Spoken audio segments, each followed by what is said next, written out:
Olá, eu sou o professor Luiz, é um prazer estar aqui com vocês, mais um encontro ao vivo aqui no Master Juris, procurando colaborar com o estudo de todos. Nós hoje vamos conversar sobre o concurso para a residência da Procuradoria-Geral do município do Rio de Janeiro. E vou procurar trazer informações que entendo relevantes para este concurso público. Agora, peço um minuto da sua atenção, antes de cair na matéria, para fazer uma colocação em relação aqui às promoções do Master Juris. E até amanhã. Então, até amanhã, dia 31/5, nós temos uma promoção para você assinar o ano inteiro, pagando 6 meses, recebendo 12 meses, ok? É um belo desconto, é só entrar no site do Master e procurar a expressão Master Promo, que você vai ter toda essa informação. Tá legal? Então, é uma promoção e tanto, fecha amanhã. Como também, se você quiser apenas experimentar o Master, ver se ele está de acordo aí com a sua exigência de estudo, o primeiro mês tem 35% de desconto, ok? Depois, os meses seguintes voltam ao preço normal. Aí você tem como provar e gostar das aulas. Certamente, você vai gostar das aulas.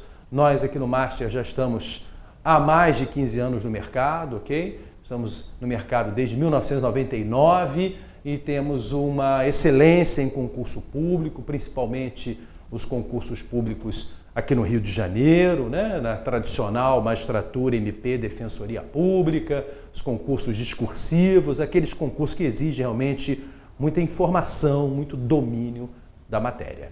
Tá legal? Você que não me conhece, eu sou o professor Luiz Oliveira Castro Jung, minha formação basicamente é de Direito Público. Aqueles que já assistiram a minha aula, prazer estar aqui com vocês, mais uma vez, compartilhando as informações. Bom, vamos lá. Primeira questão que você vai ter que estudar para esta prova é a remoção dos alunos que estão nas escolas públicas. Isso é um tema perfeito para a Procuradoria, quer estadual, quer municipal. Aliás, em São Paulo, a Procuradoria-Geral do Estado de São Paulo procuraria esta decisão, este parecer, na verdade, deu um parecer orientando o governador a retirar os alunos das escolas executoriamente, sem precisar ir a juízo, sem entrar com uma ação de reintegração de posse, como os jornais questionaram a sua falta. E a PGE disse que era perfeitamente possível a ação executória. Isso lembra o quê? Características do ato administrativo, concordam? Perfeito, né? Então tem tudo a ver com uma PGM, as características do ato administrativo. E olha, a ocupação das escolas, que começou em São Paulo, já atingiu o Brasil inteiro, tanto em rede estadual quanto em rede municipal. Então, uma pergunta, querendo saber, você, como procurador do município, como orientar o prefeito a fazer a remoção dos alunos que estão acampados nas escolas públicas. É possível fazer executoriamente? Ou é necessário ingressar em juízo com uma ação de reintegração de posse? Essa é uma questão que você tem que dominar para esse tipo de prova, que é um momento e tem tudo a ver com o direito público, tem tudo a ver com a atuação das procuradorias. Bom, primeira informação que eu gosto sempre de lembrar. Escola é um prédio público. Escola pública, claro, municipal ou estadual. Como um prédio público, é um bem público de uso especial. Possui afetação. Possui destinação pública. Não é isso? Tanto uso comum, as ruas, praias, praças, como de uso especial. E esses dois tipos de bens, se possuem afetação, estão fora do mercado. Aliás, diz o Código Civil brasileiro que são inalienáveis. Veja só o que fala o artigo 101 do Código Civil brasileiro. Aliás, 100 do Código Civil. Os bens públicos de uso comum do povo e de uso especial são inalienáveis, enquanto conservarem a sua qualificação na forma que a lei determinar. Ora, então, a escola, o prédio da escola, está fora do mercado. Logo, não permite posse de ninguém. Não cabe a posse. O que está acontecendo ali é a detenção do bem por terceiros e não uma posse. Ouso a dizer, você sabe que não é muito a minha praia, o aspecto processual, mas ouso a dizer que não tem nem ação judicial para isso. Porque não cabe falar em reintegração de posse, porque não há posse em bem que está fora do mercado. O que tem ali é uma detenção. Então, não é necessário o Poder Executivo ir a juízo para fazer a remoção dessas pessoas que estão ali indevidamente. A executoriedade ou autoexecutoriedade é perfeitamente possível para realizar essa remoção. Claro, vamos procurar fazer isso com inteligência, com estratégia, com auxílio das forças policiais, ok?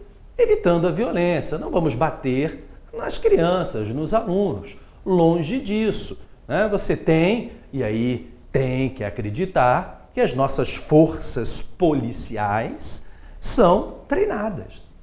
Tem estratégia para isso. Olhando para o município, chama Guarda Municipal.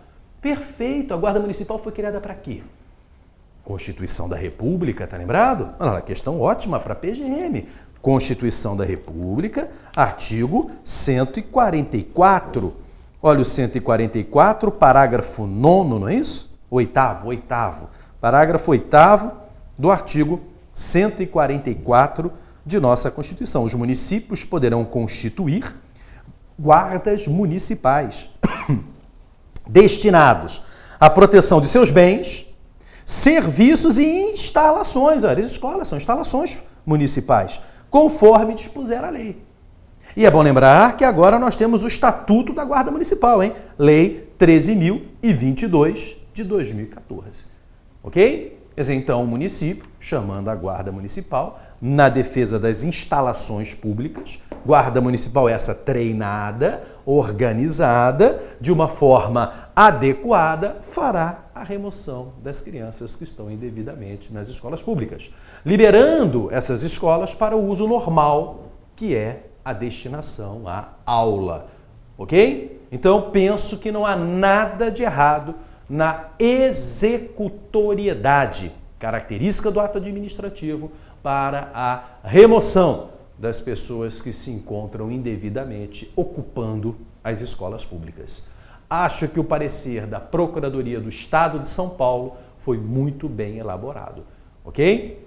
Não vejo arbitrariedade no uso da executoriedade. São coisas diferentes, tá? E aproveito, já que falamos de características dos atos administrativos, para lembrar as outras características, né? Na verdade, se você parar para analisar, você tem 10 características do ato administrativo. Uma vez eu peguei os grandes autores, né, e saí contando quais as características que eles trabalham. Tem 10. Das 10, 3, todo mundo tem que saber na ponta da língua, né? Quais são? Vamos lá. Imperatividade, perfeito.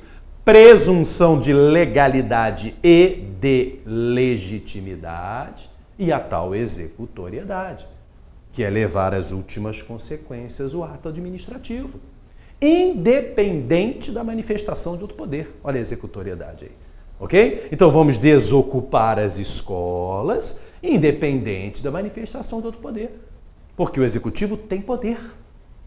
E olha o poder que o executivo tem, gente. O ato é imperativo, imperatividade. Eu posso impor a minha vontade. Presume-se que ele é legal e legítimo. E eu ainda posso levá-lo às últimas consequências? Uau! Olha a força de um ato administrativo, gente. Aliás, tinha que ter, porque se é uma manifestação unilateral sem imperatividade, presunção de legalidade e legitimidade e executoriedade, não ia valer para nada. Mas você percebe que o ato administrativo, então, tem tanta força quanto tem uma sentença, tem tanta força quanto tem uma lei. Até porque é um ato de um dos poderes da República. A gente esquece isso, né? Poder Executivo foi o primeiro a cair na vala comum da indecência, da imoralidade, da pilantragem, né? Então você não quer ver prefeito, governador, presidente com esse poder todo. Que isso, aquele pilantra, aquele maluco com esse poder todo. Então você nem quer enxergar isso nele, mas ele tem este poder, porque são as características do ato administrativo. Ok? Então, havendo tempo, a prova já está chegando, né? Mas havendo tempo, vale a pena passar na internet, página da Procuradoria do Estado de São Paulo, tentar acesso ao parecer que foi exarado para dar ao governo do Estado de São Paulo essa executoriedade na remoção dos alunos da rede pública, ok? Buscar maior subsídio, maior informação. Beleza? Primeiro tema, então, está aí. Fundamental, ok? Muito bem. Segunda colocação que eu gostaria de destacar. A ciclovia despencou. As pessoas morreram. Obra pública. Má execução de obra pública. Passou a ser um tema fortíssimo para essa prova. A má execução de obra pública. O que fazer? Quem responde? E qual a teoria a ser aplicada? Olha, eu peço atenção, porque basicamente tivemos duas posições. Uma radicalmente pautada na Lei 8666. Não me parece a melhor, mas é a que está na lei. Olha o que diz o artigo 70 da Lei 8666 de 93. O artigo 70 da nossa Lei de Licitações e Contratos, 8666 de 93, regulamenta a execução, a má execução de obra pública. Então vamos lá. Artigo 70 diz assim: o contratado é responsável pelos danos causados diretamente à administração ou a terceiros, decorrentes de sua culpa ou dolo na execução do contrato, não excluindo ou reduzindo esta responsabilidade à fiscalização ou o acompanhamento pelo órgão interessado. Então, o artigo 70 da Lei 8666 de 93 está dizendo o seguinte: quem responde é o empreiteiro, é o contratado. O governo não tem nada a ver com isso e, inclusive, ainda escreve dizendo que não exclui ou reduz essa responsabilidade do empreiteiro à fiscalização ou acompanhamento pelo órgão interessado. Então, a responsabilidade seria integralmente do empreiteiro, diz o artigo 70 da 8666 de 93. No entanto, o direito administrativo, de longa data, você vê como é de longa data, chefiado pelo saudoso Eli Lopes Meireles, nosso líder, que se foi em 1990, infelizmente se foi, ok? Já dizia que a lei, porque isso não é uma redação nova da 8666, o antigo Decreto-Lei 2300 de 86 já dizia isso, ok? O Eli dizia o seguinte: a lei não pode impedir a aplicação da Constituição. O 37, parágrafo 6º da Constituição de 88, fala que o ente da federação, a pessoa jurídica de direito público política, responde pelos atos que seus agentes, nesta qualidade, causarem a terceiros. O Eli entendia que o empreiteiro, o contratado, está agente do Estado. Então ele se enquadraria como agente no 37, parágrafo 6º.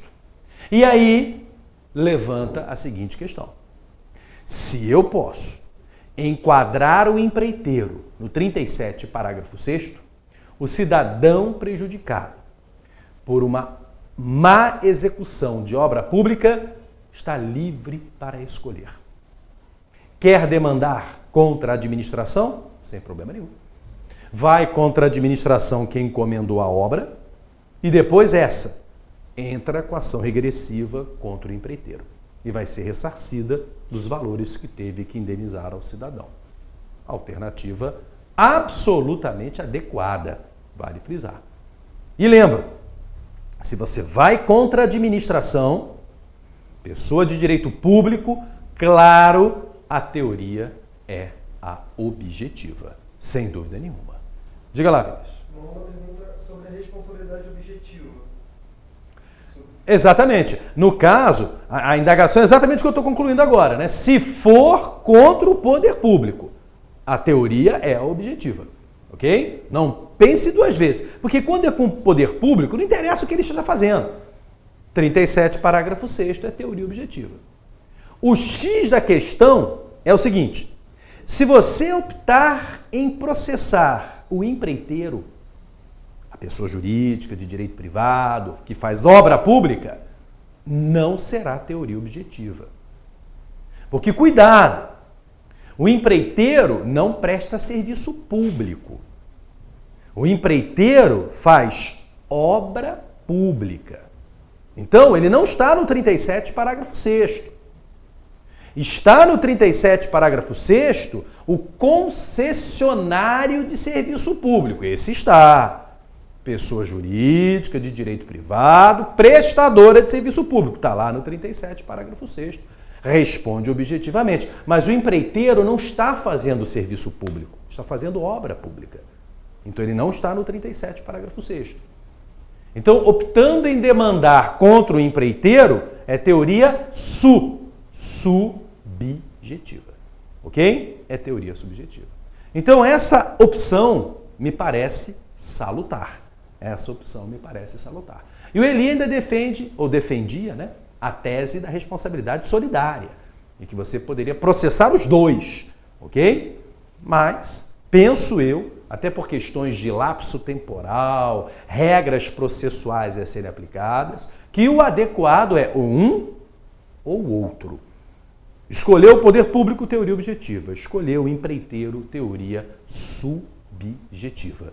Ok? Então a ideia é, o 70 da Constituição não pode anular o 37, parágrafo 6º. O 70, perdão, da 8666, não pode anular o 37, parágrafo 6º. Então, apesar da lei de licitação falar que quem responde é o empreiteiro, a Constituição coloca a administração à disposição do cidadão. Quer processar a administração, vai contra ela, teoria objetiva, ela perde a ação, ela entra com a ação regressiva contra o empreiteiro. E olha, detalhe, hein? Ação regressiva é teoria subjetiva, não se esqueça disso também, tá? Ele pode querer indagar isso.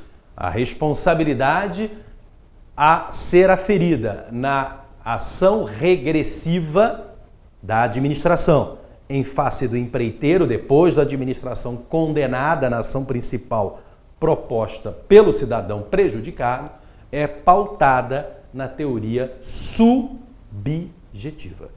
Ok? Então, são as variações que você tem neste caso. Leia um bom curso de administrativo, que provavelmente você tem aí na sua casa, ok? Para ter maior subsídio, maiores informações. Não se esqueça que prova de residência de PGE e PGM é do mesmo nível que prova de PGE e PGM. Tem questões que caem na prova de residência que são perfeitamente aptas a serem cobradas na própria prova de procurador do município, procurador do estado, que muita gente não sabe responder, tá? Então, o nível é alto. Por isso, esses temas que estão em voga, executoriedade, remoção de escolas, a má execução de obra pública que causa danos a terceiros, dá uma atenção nesses dois temas, porque eles estão aí, no dia a dia, pouco antes dessa prova, ok? E exigem uma maior atenção da sua parte, ok? Diga, outra indagação? A Marcela está perguntando se o poder público e o contratado podem responder solidariamente. Sim, que é uma variação de Eli Lopes Meirelles, ok? Eles podem atuar concomitantemente no polo passivo, poder público e contratado, ok? A jurisprudência admite. Eu não tenho cabedal processual para trabalhar isso. Inclusive, eu insisto, penso que o correto não é a atuação em conjunto dos dois lá no polo passivo. Penso que o correto ou é um ou outro. Cabe ao cidadão fazer essa escolha. Normalmente, o que eu costumo falar é o seguinte: é uma grande empreiteira? É uma grande empreiteira, aquela que tem obra no exterior, aquela que está cheia de grana ilícita aí, do cartel que fez na Lava Jato e tal, que não devolveu aquela grana toda, pô, vai contra ela, meu irmão. Ela faz acordo na hora, menos um problema, ok? E você recebe com rapidez. Mas é aquela empreiteira que veio só para lesar os cofres públicos, para roubar mesmo o poder público, e se você processar, ela vai ser declarada falida e você vai entrar naquela fila, né? E vai ser lá o credor como é que é? Quirografar? Pois é, aí você não vai ver um tostão furado, ok? Então, nesse caso, é melhor ir contra o poder público. Vai demorar, né? Prazo em dobro para contestar, cuidado que não é mais em quádruplo, com o novo Código de Processo Civil, é em dobro para contestar, em dobro para recorrer, recurso de ofício, precatório, olha só, vai ser um horror, né? Pior, hein? Ainda vai ter PGE e PGM. Eles defendem o Estado e o município em juízo, olha que beleza, né? Quer dizer, então é um caminho árduo, mas mais tarde ou mais cedo, você acaba recebendo, ok? Uma boa herança para seus netos, tá? Mas enfim, penso que a escolha é salutar. Diga lá. O Guilherme está perguntando se cabe denunciação à lide em sendo o caso de ser a administração pública demandada em juízo. A pergunta sobre denunciação da lide é sempre complicada em relação às ações de responsabilidade da administração pública. Vocês sabem que o direito administrativo é terminantemente contra a denunciação da lide ao seu servidor, por paralelo ao empreiteiro. Para o direito administrativo, isso tem que aparecer na ação regressiva. Trazer o empreiteiro ou servidor numa denunciação da lide é trazer um questionamento de culpa e dolo que não me parece adequado na teoria objetiva. Por isso, o direito administrativo é terminantemente contra a denunciação da lide. Porém, não se esqueça que a jurisprudência é farta em aceitar a denunciação da lide. Quer dizer, então, que de fato ela acontece, né? Então, você tem uma visão processual em razão da economia dos atos processuais, que admite a denunciação da lide. A professora Di Pietro, editora Atlas, nossa rainha, ela tem uma posição interessante, o meio termo, bacana. Ela costuma falar o seguinte, que se na ação principal já estivermos discutindo culpa e dolo, cabe denunciação da lide. Porque a denunciação da lide não traria nada de novo para a ação principal. Seria interessante essa posição. Apenas questiono, porque na ação principal ninguém vai precisar questionar culpa e dolo, se a teoria é objetiva, né? Quer dizer, eu até tomaria o cuidado de não questionar a culpa e dolo, para não admitir denunciação da lide e atrasar mais ainda a prestação jurisdicional. Mas é um argumento da professora Di Pietro, extremamente conhecido, tá? Um meio termo em relação à posição. Mas o correto mesmo é, para as provas de administrativo, como sempre, negar a possibilidade da denunciação da lide. Ok? Temos algumas perguntas. Vambora, vai jogando, vambora. Vamos lá. A questão diz o seguinte: em uma questão da PGM, é interessante indicar que o poder público poderia estar no polo passivo? Olha, claro, essa inclusive é uma solução mais adequada. É evidente que numa prova da PGM, o poder público poderá estar no polo passivo. Não é porque você vai fazer prova da PGM que você vai querer tirar o poder público do polo passivo. Não é o caso. Pelo contrário, você tem que até saber defender o poder público quando ele estiver no polo passivo, ok? Quer dizer, eu não posso negar, neste caso, porque estou numa prova da PGM, que o município não pode ser processado. Viva o artigo 70 da 8666 e esquecer a Constituição. Não dá para exagerar. É a mesma coisa quando você vai prova para a Defensoria Pública. Vivo assistido, mas também não exagera. Tem certas horas que não tem o que fazer, pô. Né? Então, você tem, pelo contrário, trazer, penso eu, as variações, ok? E, claro, daí defender a posição melhor para o município é outra coisa. Mas você tem que trazer a possibilidade. Negá-la por completo, eu acho que você não estará enfrentando a questão, ok? E há a necessidade também de se buscar, de fato, um eventual reconhecimento de culpa do município, né? Que você pode, de duas formas, o próprio prefeito chamar para si a responsabilidade. Ô cidadão, olha aqui, vem contra o município, tá? A gente vai pagar, pisamos na bola e tal. Depois a gente entra com a ação regressiva contra essa empreiteira que fez lambança e tal. É uma postura, né? Defender essa postura é uma coisa que mostra a integridade, né, da autoridade municipal. Como pode também, quem sabe, a questão variar para a seguinte possibilidade: de questionar a omissão do município em ter interditado aquela ciclovia em razão da altura das ondas, em razão da ressaca. Quer dizer, independente se a obra foi bem feita ou não, eu já teria uma culpa municipal de não ter uma estrutura, uma organização de impedir o acesso à ciclovia em dias de ressaca, para evitar exatamente o risco de vida. Mesmo que não desabe, mas a onda lamber e levar as pessoas, olha lá, fica lá paradinho lá a ciclovia, mas a onda era tão grande que levou os usuários. Então a questão também pode caminhar por esse aspecto, né? De um aspecto de omissão de gestão e não em relação à obra em si. Olha só as variações que você tem aí. Tá? Então, trazer a viabilidade de processar o município tem que trazer, é inevitável. Agora, optar por uma solução ou outra é uma outra história, bem diferente. Mas? Sim, a Ananda Oliveira está perguntando se seria cabível a administração alegar responsabilidade subjetiva, pois houve omissão do Estado. Só, aqui é que tá, a omissão do Estado só em relação à gestão, em relação ao uso. Porque a obra em si não há omissão, não tem omissão nenhuma em relação ao dano pela má execução da obra, né? No máximo, você vai questionar a falha da empreiteira, mas da administração não tem. Tá? Então, omissão realmente só se for nessa última vertente aqui, na gestão operacional da ciclovia, de não ter interditado em dia de risco de vida em razão da altura das ondas. Tá? Aí daria para falar em omissão. E aí, é claro, concordo plenamente, falou em omissão, falou em teoria subjetiva, que é outra questão que você pode lembrar, né? O direito administrativo, chefiados pelo nosso rei, Celso Antônio Bandeira de Mello, ok? Deixa claro que a omissão ainda é teoria subjetiva, tá? Tem mais? O Daniel Leite, ele perguntou se o particular individualiza a conduta da empreiteira, mas entra com ação em face do Estado. Cabe denunciação ali? Penso que sim, a variação da Di Pietro, né?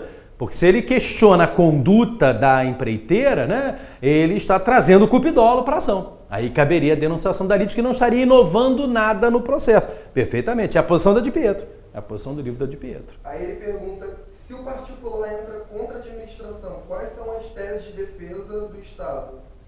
Em relação à administração pública, vamos lá, pergunta ótima, complementar aí do Daniel, né?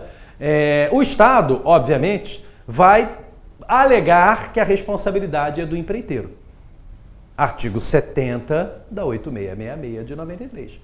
Que ele tomou todas as diligências necessárias no edital de licitação, todas as exigências necessárias de habilitação da empreiteira e que ela, empreiteira, não aplicou corretamente as exigências que o município exigiu ou fez no edital de licitação. Ele pode alegar, por exemplo, que a empreiteira não cumpriu o projeto básico que o município exigiu. Aí vem aquela história do projeto básico e do projeto executivo. Quer dizer, o município vai tentar responsabilizar a empreiteira. Particularmente, acho que o correto seria, como em muitos outros danos de obras públicas que ocorreram no Brasil, rapidamente lembrando o buraco do metrô em São Paulo, queda de uma passarela no anel rodoviário de São Paulo, os dois em São Paulo e os dois no governo Serra, se não me engano, onde o governador chamou para si a responsabilidade. Olha só, o Estado vai pagar, fiquem tranquilos. A obra foi o Estado que encomendou. Depois a gente entra com ação regressiva contra o empreiteiro. Quer dizer, trazer a possibilidade de uma defesa para o Estado, para o município, óbvio que você vai ter que trazer como procurador do município. Tentar alegar que a responsabilidade da execução é da empresa. Mas lembrar que seria de bom tom, ético, que o município assumisse essa responsabilidade e depois entrasse com ação regressiva contra o empreiteiro. Não entendendo assim o prefeito, passando a sua defesa, e a gente cai em cima especialmente do artigo 70 e falar que a má execução da obra, a responsabilidade é do empreiteiro. Tá? Diga. O pessoal gostou da responsabilidade e não gostaram da executoriedade das escolas. Olha, eu acho duas questões da mesma importância, tá? Não faça pouco caso da executoriedade, não. Diga lá. O aluno está perguntando se tem alguma jurisprudência recente do TCU referente a licitações e contratos administrativos que deveremos saber. Olha, você tem, não sei se vocês sabem, o boletim informativo do TCU, né? Semanal, pô. Toda hora tem novas decisões, quer dizer, então com certeza temos sempre decisões. Não conheço nada de novo em relação à responsabilidade na execução contratual. Não conheço, tá? O Sérgio Cavalieri, Programa de Responsabilidade Civil, no capítulo Responsabilidade da Administração Pública, defende a tese de Eli Lopes Meireles e cita decisões jurisprudenciais recentes, trazendo essa responsabilidade da administração, depois entrando com ação regressiva contra o empreiteiro. Não conheço, não estou recordado de decisões recentes, mas toda santa semana temos lá o boletim informativo do Tribunal de Contas, trazendo informações sobre licitações e contratos. Ok? Muito bem, então esse é o segundo grande tema a ser estudado, a má execução de obra pública. Abra o seu livro e faça um aprofundamento em relação a essa questão. Ok? Muito bem. Terceira questão. Vamos botar logo o dedo na ferida. Posso mandar embora o procurador do município por excesso de gasto orçamentário? Olha outro tema que está na mídia todo santo dia. Esse fim de semana, mais uma vez, várias reportagens dizendo que os estados e municípios estão ferindo o limite de gasto com o servidor, pedido pela Constituição de 88, via emenda 19, né, e regulado pela Lei de Responsabilidade Fiscal. Ok? Então a pergunta é, o município do Rio de Janeiro extrapola o limite de gasto com o pessoal. O procurador do município pode ser mandado embora? Pode, claro que pode. Ele é estável. Não se esqueça, ficou de fora desta matéria o vitalício. Então eu não posso mandar embora o magistrado e o membro do Ministério Público por excesso de gasto orçamentário. Porque a mudança foi operada pela emenda 19 e pegou apenas o servidor estável, não pegou o vitalício. Logo, PGE, PGM e AGU, pegando as carreiras conexas, né, PFN, Procurador Federal, todos esses são estáveis e todos eles podem ser mandados embora. Agora, lembro, e isso passa muito desapercebido, que, paralelo ao artigo principal da Constituição, que é o artigo 169, que regulamenta a perda do cargo pelo servidor estável,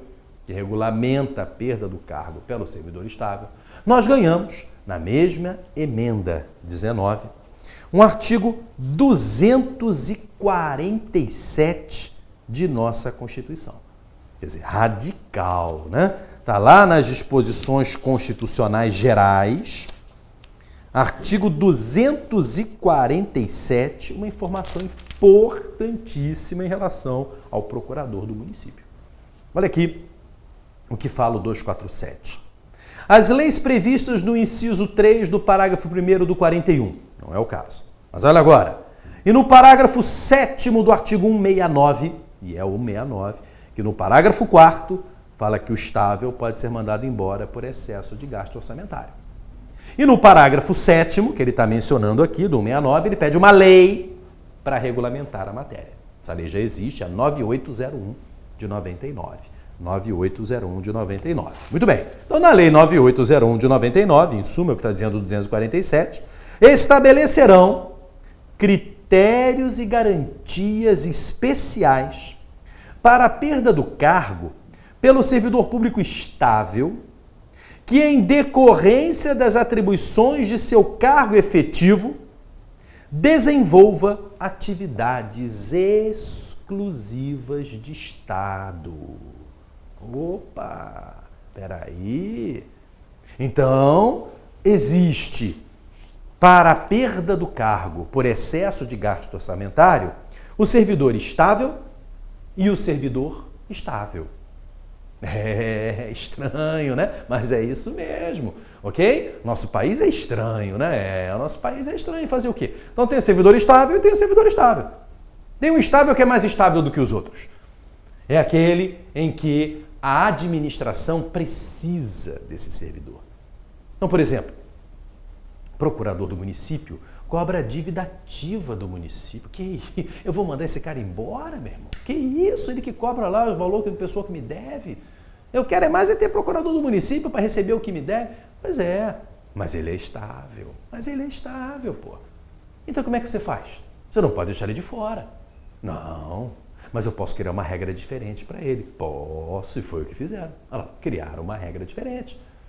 Então cuidado que os servidores que realizam atividades exclusivas de Estado, quando estáveis, poderão ser mandados embora por excesso de gasto orçamentário. Só que terão um tratamento diferenciado que a 9801 de 99 oferece.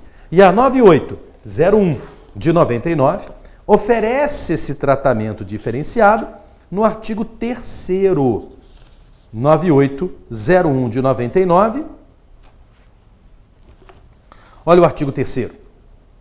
A exoneração do servidor estável que desenvolva atividade exclusiva de Estado, assim definida em lei, observará as seguintes condições. 1. Somente será admitida quando a exoneração dos servidores dos demais cargos do órgão ou unidade administrativa objeto da redução do pessoal tenha alcançado pelo menos 30% do total desses cargos. Isto é, se o município olha para a PGM e fala, corte cabeças aí, o procurador do município pode ter a sua cabeça cortada. Mas antes de pegar um procurador, sequer eu primeiro vou cortar 30% do pessoal administrativo da Procuradoria do Estado. Esse vai dançar. Esse aí, o que faz prova de residência, o pessoal administrativo, vamos cortar 30% do pessoal que trabalha na biblioteca, manda embora, acabou. Depois de cortar 30%, ainda precisa? Provavelmente não, né? Mas se ainda precisar, aí vem o inciso 2º, que limita também em 30% o número de procuradores de município que poderão ser mandados embora. A cada ato reduzirá em, no máximo, 30% do número de servidores que desenvolvam atividades exclusivas de Estado, é o item 2 do artigo 3º.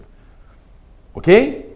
E lembro, isso aqui provavelmente não vai acontecer, porque lembro que você ainda tem na própria Constituição medidas preliminares a serem adotadas antes de mandar o Estado embora. Deve estar lembrando aí, né? Pois é, não esqueci delas não, vou lembrar agora, tá? Quer dizer, eu fui direto no problema, procurador do município. Acho que é uma questão fundamental, você não pode deixar escapar isso. E poucos falam sobre esse 247. Mas vejam como é praticamente impossível mandar o procurador do município embora. O parágrafo 4º do artigo 69 da Constituição, emenda 19, é que fala que o estável pode ser mandado embora por excesso de gasto orçamentário. Muito bem. Esse parágrafo 4º começa dizendo assim: se as medidas adotadas com base no parágrafo anterior, 3º, não forem suficientes, aí eu pego o estável. Quer dizer, então, antes de pegar o estável, seja ele qual for o estável, eu tenho que tomar medidas preliminares previstas no parágrafo 3º do 69. E são duas. Redução de gastos com carga em comissão ou função de confiança em 20%. E exoneração dos servidores não estáveis. São aqueles que lá em 1988 não tinham 5 anos de casa e ingressaram sem concurso com regime da CLT. Aqueles lá do 19 do ADCT. Cortei essas duas cabeças, agora eu vou pegar o estável. Tá? E mesmo assim, ainda acho que tem um outro caminho importante. Ainda vou cortar quem está no estágio probatório. Esse, atenção, não está escrito em lugar nenhum, mas eu tenho a convicção que ele dança primeiro que o estável. Porque quem está no estágio probatório, nem indenização vai ganhar. Então, com certeza, para o Estado vai ser bem conveniente. Então, olha lá, manda embora ou diminua o gasto em 20% com cargo em comissão em função de confiança. Manda embora os servidores não estáveis com base no 19 do ADCT. Mando embora o servidor concursado, estatutário, em estágio probatório, e não gasta um tostão furado de indenização, e só depois mando embora o servidor estável. E se for de carreira típica de Estado, antes de mandar o servidor estável, primeiro 30% do pessoal administrativo. Só depois eu pego o procurador-geral. Olha lá, quinto ato para chegar num procurador de município. Né? Diminuição de cargo em comissão, servidor não estável, servidor no estágio probatório, 30% do pessoal administrativo, só no quinto passo é que eu pego o servidor que faz atividade típica de Estado. Então ele não vai pegar, ele está fora. É uma regra diferente que praticamente inviabilizou a sua exoneração por excesso de gasto. E é bom, porque é da área jurídica, é a nossa área. Pensa bem, concurso público, ou você vira vitalício ou você vira estável. E na área jurídica, quando vira estável, é carreira típica de Estado, meu amigo. Então, estamos bem protegidos, né? Diga lá, são questões sobre o tema? Sim, o Daniel está perguntando sobre a autoexecutoriedade do ato administrativo. Ele pergunta se ele fala que nem todos os atos gozam dessa prerrogativa. Concordo. E aí ele pergunta, os que gozam não deveriam estar previstos em lei? Não, é uma característica do ato. Olha que o Daniel está voltando ao tema executor. Fui reclamar que ninguém perguntou a executoriedade. É isso aí, Daniel. Beleza, olha só. Ele lembra perfeitamente que a executoriedade, eu vou lembrar, é a regra. Tem exceções, tem atos que não têm executoriedade. Mas pensa bem, executoriedade é característica do ato. É a regra do ato. Então, o estranho é não ter. Pense bem, o estranho é não ter. Tá? Porque como é uma característica da atuação administrativa, a executoriedade acompanha a manifestação de vontade unilateral do governo. A exceção é não ter. Então, a exceção é que realmente tem que estar prevista em lei. Eu faço exatamente o contrário. Porque eu estou na regra. A regra é ter. É a característica do ato ter a executoriedade. Só não tem quando a lei não admite. Por exemplo, desapropriação. Aliás, Pinto, decreto expropriatório. Eu faço um decreto expropriatório e procuro particular para fechar um acordo quanto ao preço. Não consigo acordo com particular, o que eu tenho que fazer? Ação judicial de desapropriação. Aí, não tem executoriedade o decreto expropriatório. Se eu não fecho um acordo, eu tenho que ir a juízo. Acabou. É isso. Okay? E aí você vai para a lei DL 3.365 de 41, artigo 11 e seguinte, que dá toda a ação judicial. Olha lá, tem lei dizendo, não tem acordo, tem que ir a juízo. Acabou. Então a lei traz a exceção. A regra tem executoriedade. Bem lembrado. O Guilherme ele pergunta também em relação à autoexecutoriedade, ele fala o seguinte, em caso de permissão de uso da administração pública para uso de bem público para fim de moradia, em havendo descumprimento por parte do permissionário, o poder público poderia aplicar a autoexecutoriedade e reaver o bem público? Penso que sim. Olha só. Existe uma discussão quanto à natureza jurídica da permissão de uso. A resposta clássica é ato administrativo. Ato administrativo. E como qualquer ato administrativo, é uma liberalidade do governo, regra geral, ok? Você recebe o uso de bem público se o governo achar conveniente e oportuno. Então, a permissão de uso é um ato discricionário. E o ato discricionário pode ser revogado a qualquer momento, meu amigo. Revogação. E a revogação é um ato também discricionário e executório. Vou lá e revogo. Tiro você do bem público e retomo o domínio útil. Ok? Lembro que há uma variação e a Procuradoria do Município tem um parecer normativo quanto a isso, dizendo que existe uma permissão de uso condicionada ou qualificada, que esta tem natureza contratual. Aí já não cabe a executoriedade, porque eu não estou mais no ato unilateral, eu estou no ato bilateral, ok? Então, existe sim as cláusulas exorbitantes de extinção de um contrato, mas aí a regra já é toda diferente por ser um ato bilateral. Tem que seguir a sorte da 8666 de 93, ok? Então, atenção! Quando for permissão de uso condicionada ou qualificada, essa tem natureza contratual. A regra é diferente, porque tem obrigações recíprocas, tem segurança jurídica das partes, tem respeito às cláusulas contratuais, ok? Agora, quando for permissão de uso tradicional, ato, sem licitação, precário e revogável a qualquer momento, a revogabilidade traz a executoriedade dessa permissão. O Guilherme ele pergunta, ainda nesse caso, se seria uma hipótese equânime ao caso das escolas públicas.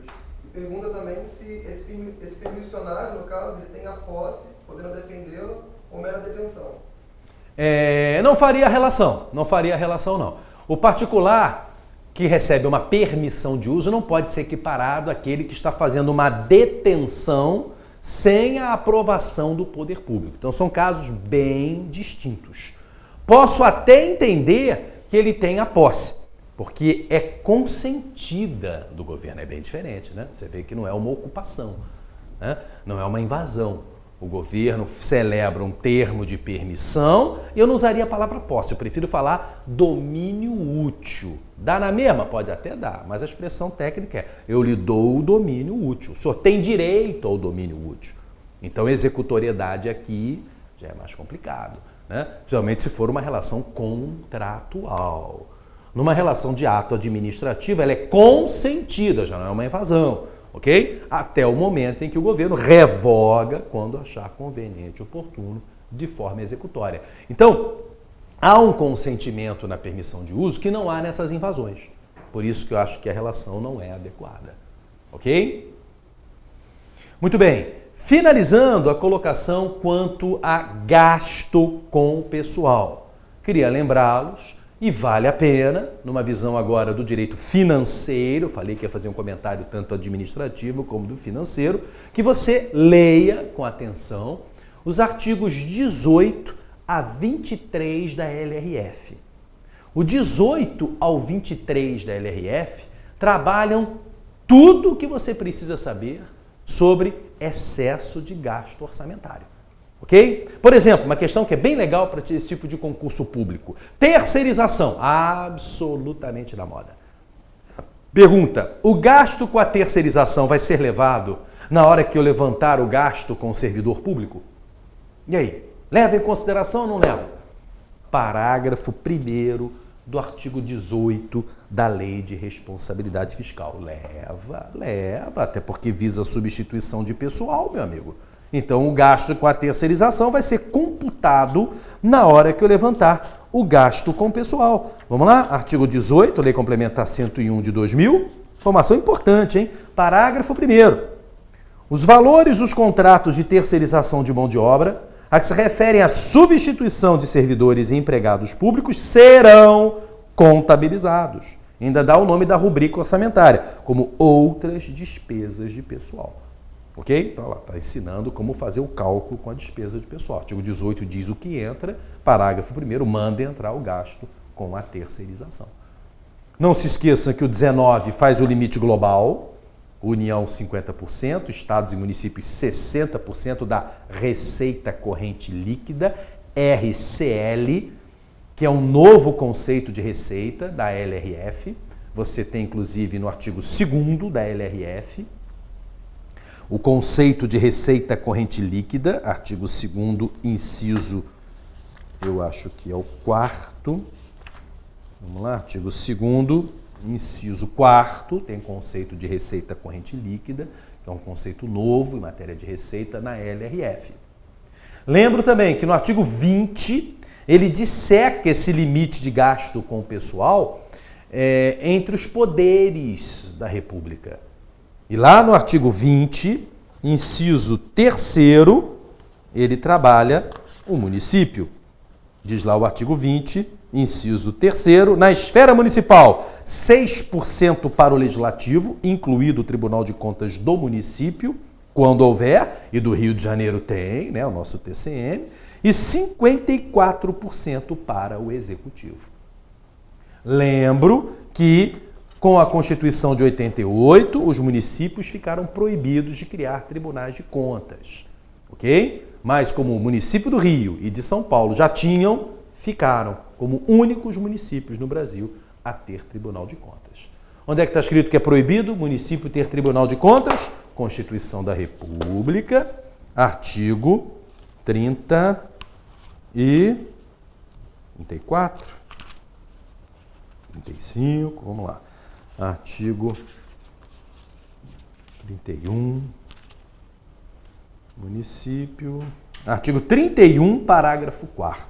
É vedado a criação de tribunais, conselhos e órgãos de contas municipais. Ok? Diga lá. Ele pergunta, professor, ainda sobre servidores públicos. Servidor público estável, admitido em concurso público 6 anos antes da promulgação da Constituição e em exercício continuado até os dias atuais, tem direito à incidência a seu favor de todas as regras de um novo plano de cargos e salários aplicável às demandas de servidores lotados no mesmo órgão público? Olha, a pergunta é muito extensa. Olha só, vou tentar resumir da seguinte forma. Claro que o servidor concursado antes de 88, ele fica com algumas reservas em relação às regras anteriores.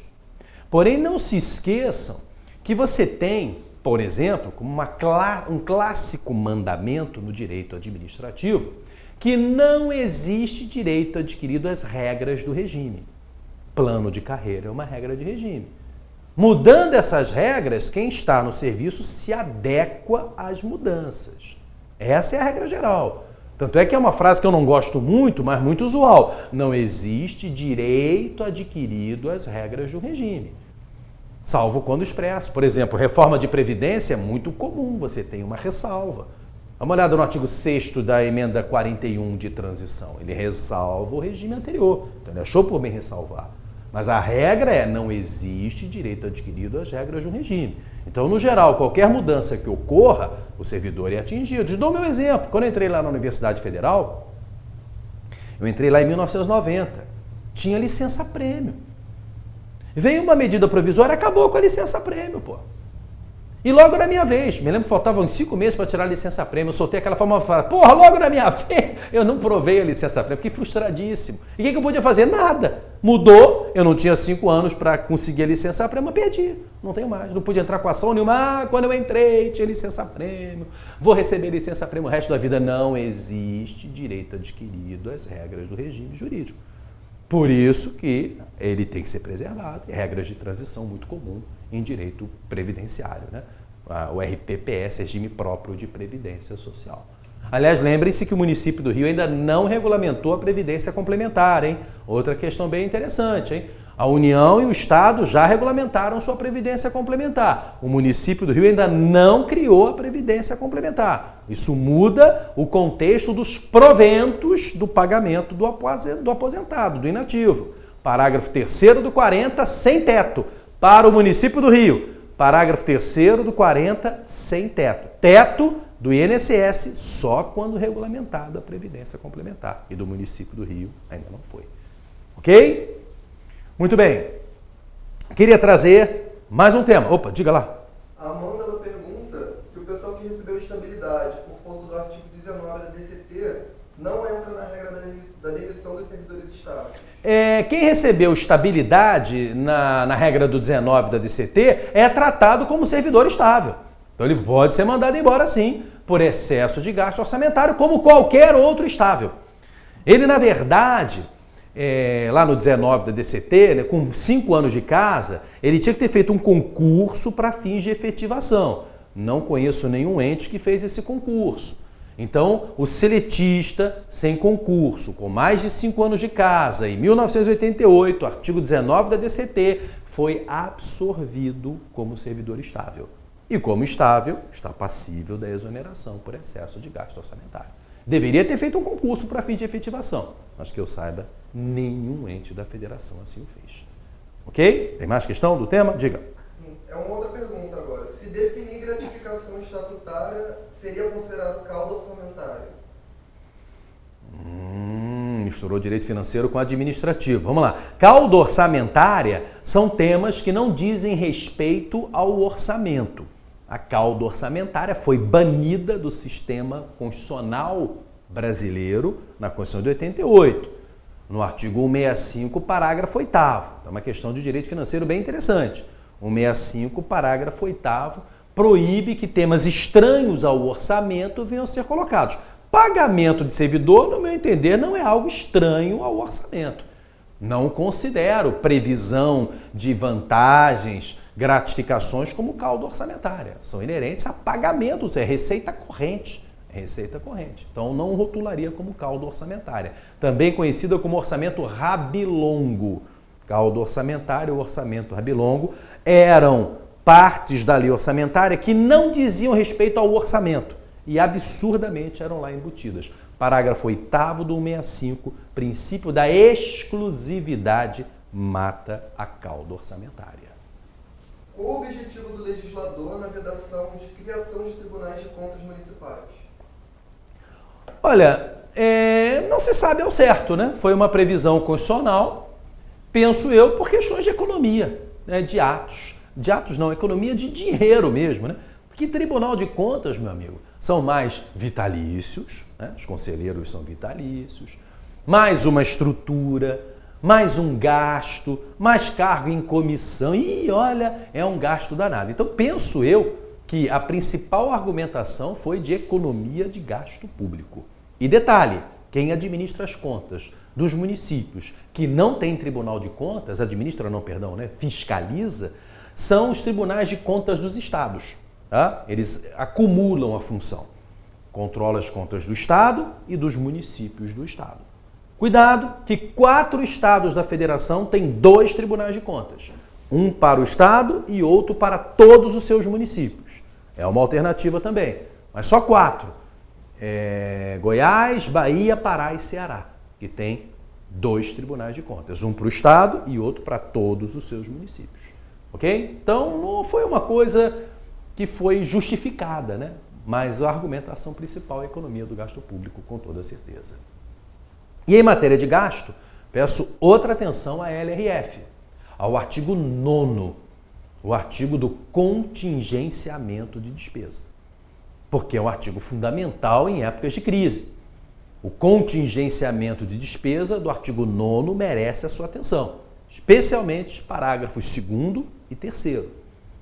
A ideia do contingenciamento é o seguinte, de 2 em 2 meses, para tudo. Entrou o previsto? Sai o programado. Não entrou o previsto? Não vai sair o programado, não tem dinheiro, pô. Aí eu contingencio. A lei usa a expressão limitação de empenho. Perfeito, é o nome técnico, limitação de empenho. A mídia é que cunhou essa expressão contingenciamento de despesa. E foi exatamente isso que a presidente Dilma não fez em 2014. Para não parar os gastos em época eleitoral, né, ela produziu um fictício empréstimo com as instituições financeiras, gerando um desrespeito a outro artigo da LRF, acho que é o 35 ou 36, que regulamenta a dívida pública, ok? Que é um grande problema gerador de gasto público sem ter dinheiro, ok? É realmente uma infração muito grave cometida no mandato anterior. Se isso daí é passível de impeachment, a questão é outra completamente diferente. Eu só estou chamando a atenção aqui para a importância do contingenciamento. O não contingenciamento gerou pedido de impeachment. Você vê a importância do artigo 9º da LRF. E muita atenção para o parágrafo 2º do artigo 9º da LRF, que diz o que não pode ser contingenciado. Isso vem de beleza em concurso. Você pode contingenciar um bando de coisas, mas algumas coisas não dá, como despesas constitucionais, como despesas referentes ao serviço da dívida pública, ok? Então vale a pena ficar atento lá no parágrafo 2º do artigo 9º. No geral, o artigo 9º como um todo, contingenciamento de despesa. É o princípio do equilíbrio fiscal que justifica o contingenciamento. Diga lá. O Thiago Lessa, ele pergunta, no caso da exoneração do jornalista Ricardo Mello, da empresa brasileira de comunicação, me lembro. Ele certo para eventual recondução? Olha, eu não sei se a palavra é recondução, mas que houve um total desrespeito à lei, não há a menor dúvida disso. Ele lembra que houve uma exoneração de alguém que tem mandato fixo, né? Eu confesso, não conheço a estrutura da empresa brasileira de informação, né? Que ele falou, como é que é o nome dela? Empresa Brasileira, a antiga TVE, né?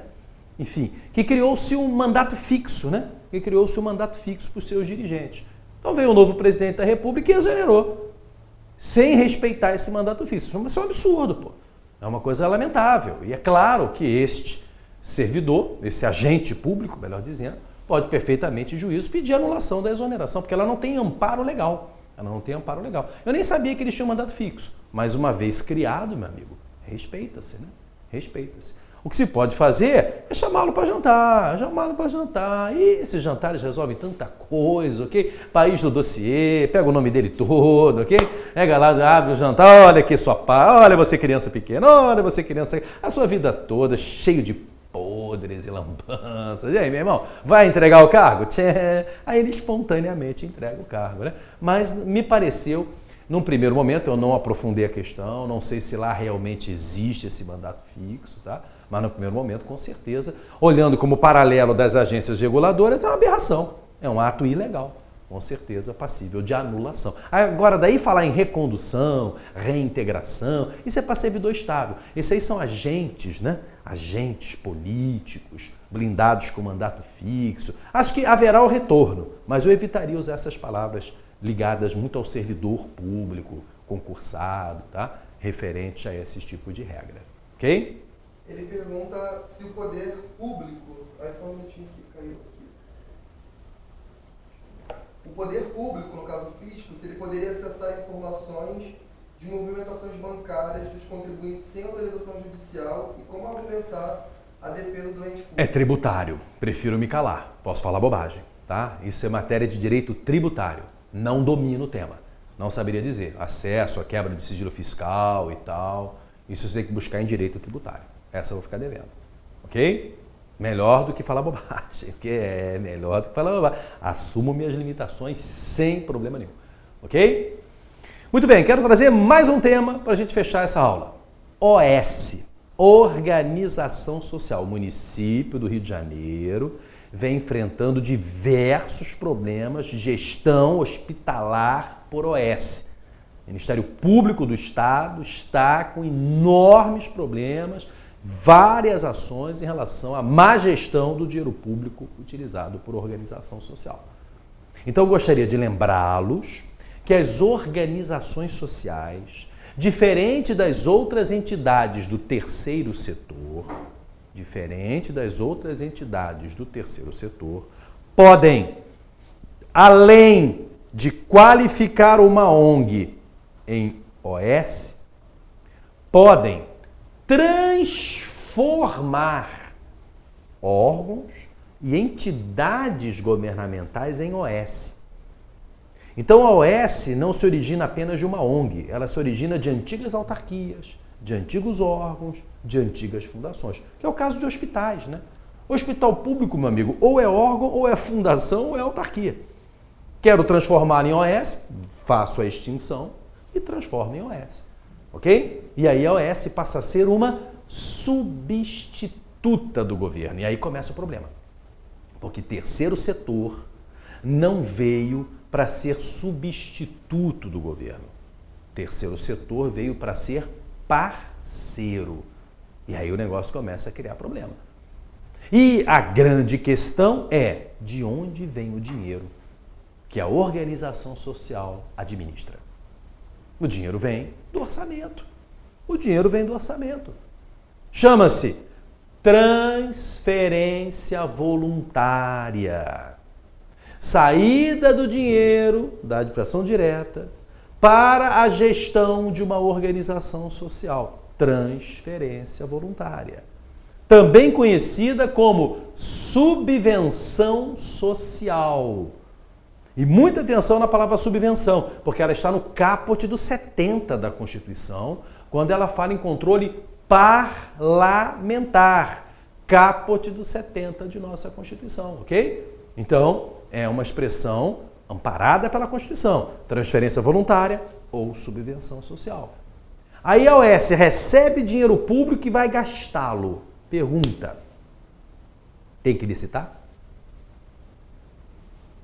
Tem que fazer concurso público? Afinal de contas, o dinheiro é público. E aí? Qual a resposta para isso? Regra: não tem que licitar, não tem que fazer concurso público. A OS é terceiro setor. Quem tem que licitar é o primeiro setor. Terceiro setor não tem obrigação de licitar. não tem obrigação de fazer concurso. Aliás, é o que atrai o terceiro setor, né? É a operacionalidade que ele tem e que o primeiro setor não tem, que a estrutura clássica não tem. Existe uma frase do Diogo de Figueiredo, nosso grande autor, né? Se o Celso Antônio é o rei e a de Pietro é a rainha, o Diogo é o imperador da galáxia do direito administrativo, ok? Sensacional. E o Diogo Figueiredo fala assim, se eu começar a exigir do terceiro setor as mesmas regras do primeiro, acabou, falou tudo, né? O terceiro setor perde a razão de ser, pô. Porque se é para fazer licitação, deixa que eu faço. Já tenho minha quadrilha aqui, quer dizer, minha equipe de governo aqui toda montada, preparada para fazer isso. Não preciso do terceiro setor. Então é claro que o terceiro setor não tem obrigação de fazer nem concurso nem licitação. É a regra geral. E com a OS acontece isso. Não se esqueça que a OS tem que ter um regulamento próprio, dizendo como é que ele vai gastar o dinheiro que receber. Mas ele cria o regulamento da forma que ele bem entender. Ok? E lembro que em matéria de terceiro setor, não se esqueçam que a 13.019 ainda não entrou em vigor para os municípios, porque ela tem para os municípios uma vacatio maior. Não se esqueçam disso. Olha lá, na 13.019, chamo a sua atenção para o artigo que regulamenta a vacatio, que é o 88. E o 88, em dezembro de 2015, Lei 13.204 foi alterado e o parágrafo 1º do 88 fala: para os municípios, esta lei entra em vigor a partir de 1º de janeiro de 2017. Então ela não está valendo ainda para os municípios. No entanto, parágrafo 2º, por ato administrativo local, o disposto nessa lei poderá ser implantado nos municípios a partir da data decorrente do disposto no caput desse artigo, que já entrou em vigor, que foi pouco depois do Carnaval. Ok? Então, se o prefeito do Rio de Janeiro quiser antecipar a entrada em vigor dessa lei, claro que ele pode. Faz um decreto e manda aplicar a lei. Mas se ele não fizer esse decreto, ela só vai valer 13.019, a nova lei de parceria pública, a partir de 1º de janeiro de 2017. Então, acho que essa é a única informação importante para essa prova, né? É a vacatio que para os municípios ainda está valendo.